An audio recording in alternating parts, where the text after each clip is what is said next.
Olá, meus irmãos, que a paz do Divino Mestre Jesus permaneça entre nós. Hoje nós vamos estudar o Evangelho segundo o Espiritismo, no capítulo 7, no item 3 a 6. A quem se eleva será rebaixado.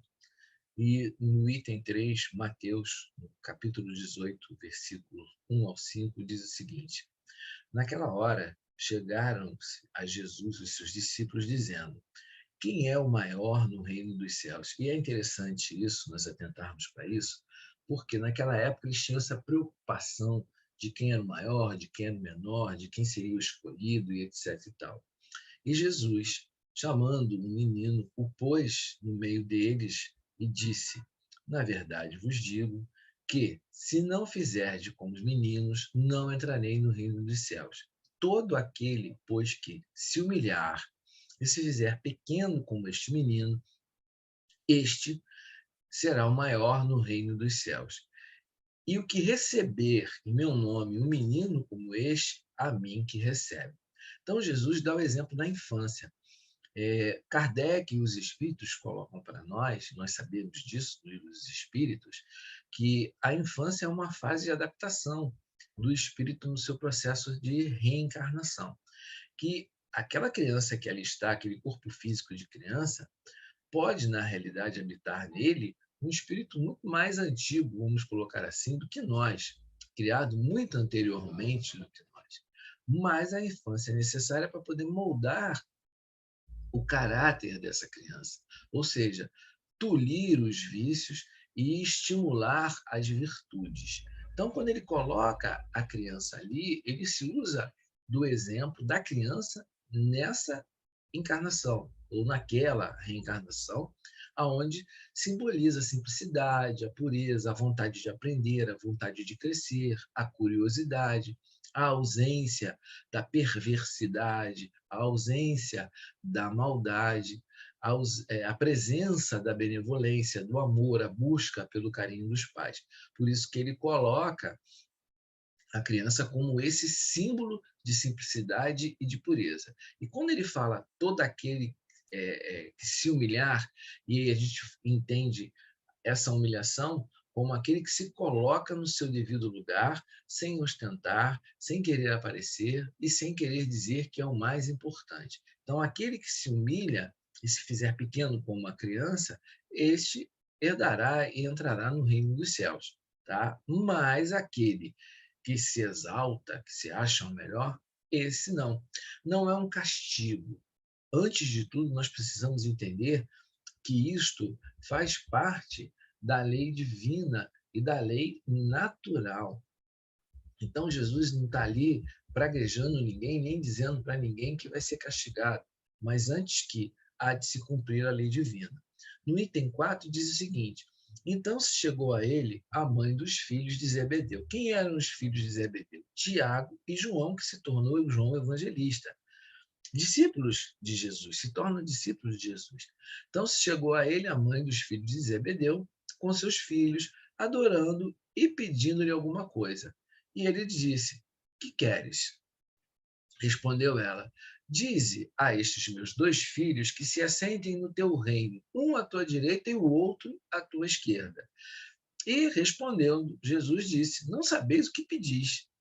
Podeis vós beber o cálice que eu hei de beber? E aí eles responderam: Podemos. Jesus lhes disse: É verdade que haveis de beber o meu cálice, mas pelo que toca a ter desassento à minha direita ou à minha esquerda, não me pertence conceder-vos, mas isso é para aqueles a quem meu Pai o tem preparado. Então, essa questão de sentar à direita e à esquerda, e a direita simboliza algo de bom, a esquerda em alguns momentos simbolizava algo de ruim, mas nessa passagem, sentar-se ao lado de Jesus simboliza ter privilégios no plano espiritual.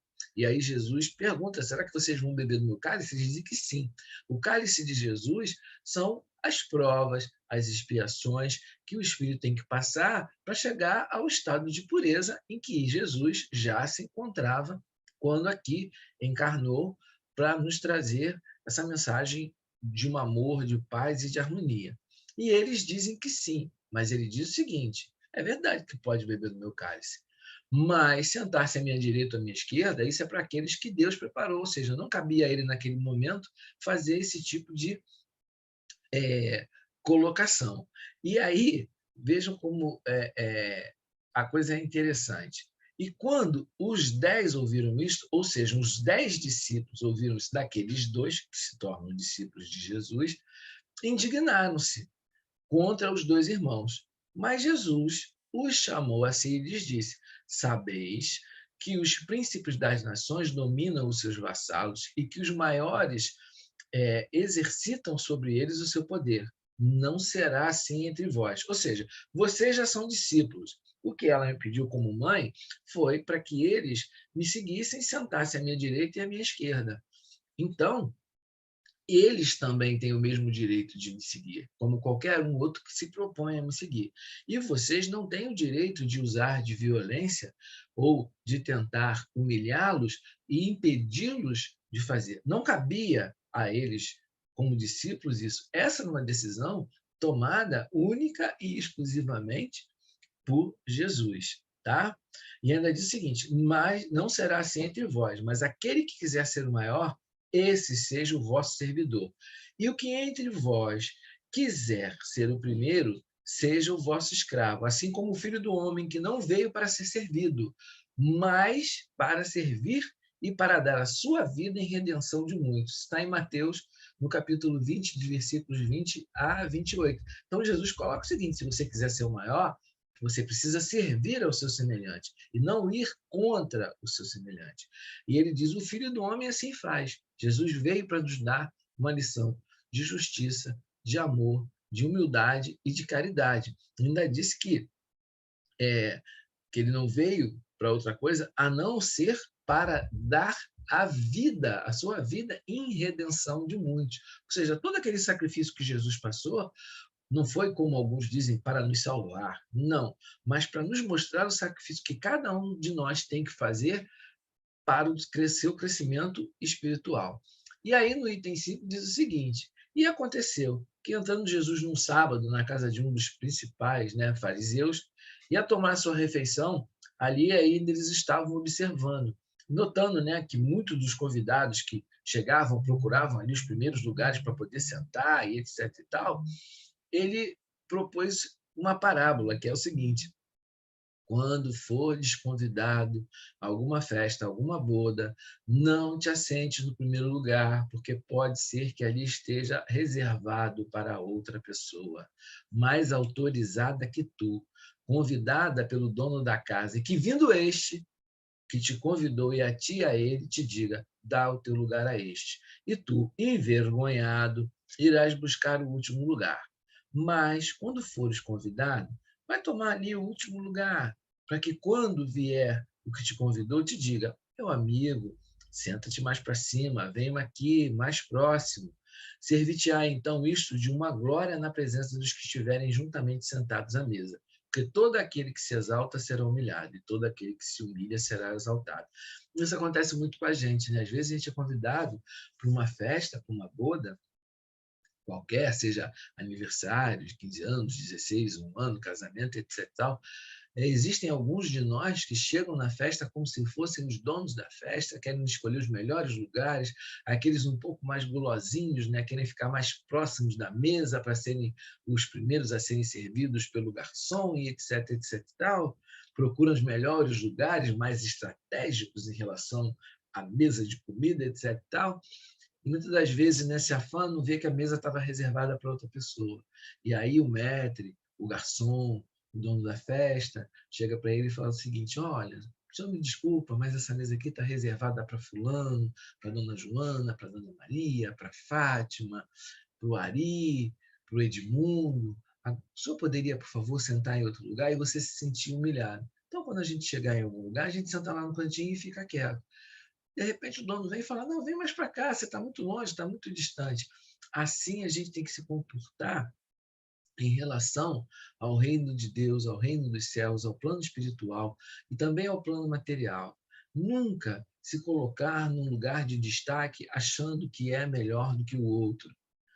ter calma, ter tranquilidade, ceder o lugar para outro, entender que o outro é tão ou até mais importante do que nós e que nós somos simples servos do Senhor, que nós somos missionários da equipe de Jesus, cada um na sua casa espírita, na sua igreja, no seu templo, no seu centro de umbanda, de candomblé, enfim, no lugar que ele ali está, ele é um humilde servidor e não se achar melhor do que os outros, mais entendido.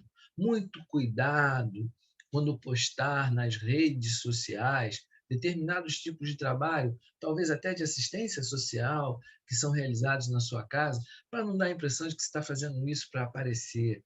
Se quer divulgar o seu trabalho, divulga de uma forma mais simples, mais tranquila, mais humilde. Nas reuniões dos seus, nas semanas espíritas, são faladas as atividades da casa. É assim que a gente faz.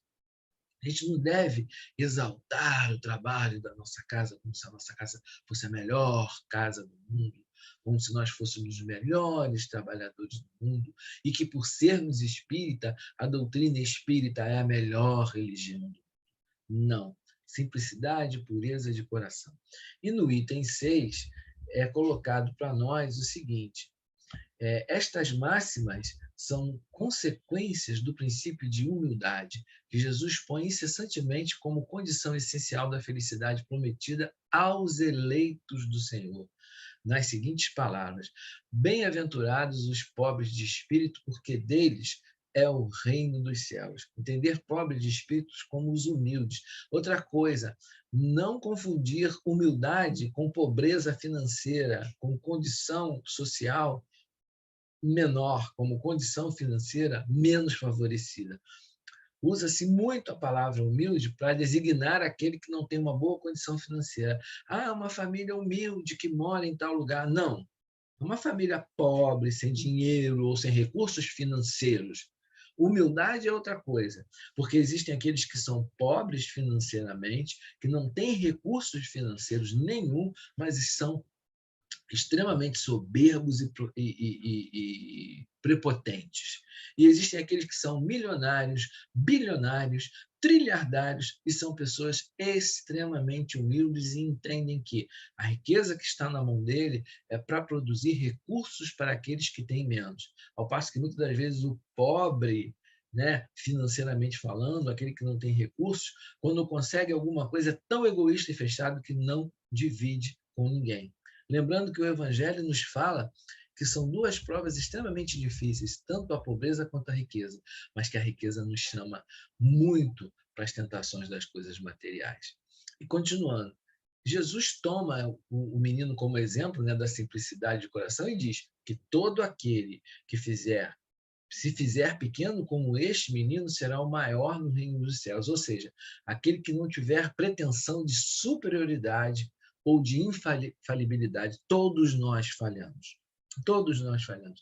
E é um detalhe muito interessante que nós temos que atentar dentro do movimento espírita, é que muitas das vezes irmãos nossos se empenham para realizar um trabalho de vulto, um trabalho maior, como, por exemplo, uma semana espírita, uma feira do livro espírita, encontros, né, como a Comerge, e aquele que menos trabalha, muitas das vezes, é o que mais critica aqueles que trabalharam, que perderam noites de sono fazendo planejamento, que foram participar da Comerge, apoiando os jovens, que foram à Feira do Livro Espírita, que fizeram contato com os expositores, que escolheram os temas, que escolheram os substitutos expositores, que orientaram as casas na página preparatória, etc, etc. O que menos trabalha, muitas das vezes, é aquele que mais critica. Tá? Então, aquele que se exalta muito vai ser humilhado, e quem se humilha será exaltado. O Espiritismo vem justamente confirmar essa teoria pelo exemplo, ao mostrar que os grandes no mundo dos espíritos foram aqueles que muitas das vezes foram pequenos na Terra e que frequentemente, né, são bem pequenos, aqueles que foram aqui grandes, aqueles que foram aqui poderosos e que muitas das vezes nós não conseguimos compreender isso, tá? Que esses primeiros, né, esses que eram pequenos aqui e que se tornaram grandes no plano espiritual, levaram consigo, quando desencarnaram, aquilo que era a verdadeira riqueza que se pode ter aqui e que nunca se perde, que são as nossas virtudes. É bom lembrar, no livro Colônias Espirituais, eu peço perdão que agora me falhe a memória em relação à autora, e que também no livro dos Espíritos, no Evangelho, no Céu e Inferno, nos testemunhos dos Espíritos que já fizeram o passamento, que no plano espiritual, André Luiz, na obra Nosso Lar, no plano espiritual não se conta, nada é levado em conta das coisas materiais. O que é levado em conta foi aquilo que você fez de bem para o seu semelhante e como você aproveitou o seu tempo em auxílio ao seu semelhante. E nesse livro Colônias Espirituais diz o seguinte: a sociedade é organizada não pelo poder aquisitivo, não pelos bens materiais, não pelo intelecto, etc. Mas sim pelo moral. Os de moral elevada frequentam o mesmo ambiente. Os de moral médio, o mesmo ambiente. E aqueles inferiorizados não conseguem, enquanto não tentam se modificar, ascender socialmente, porque não ascenderam moralmente. Então, que nós temos na nossa mente que a única coisa que nós levamos daqui é, ou melhor, são as nossas virtudes. E que, no momento em que Jesus coloca uma criança como modelo, ele nos chama a atenção justamente para isso, para a simplicidade, para a pureza de coração que é representada na criança. Que Jesus nos ampare, nos proteja, nos oriente, que possamos ter tirado o máximo de proveito desse nosso encontro, que possamos refletir sobre isso, sobre a nossa humildade, sobre a nossa simplicidade e sobre a nossa pureza de coração. Que Jesus nos ampare, nos proteja, nos oriente hoje, agora.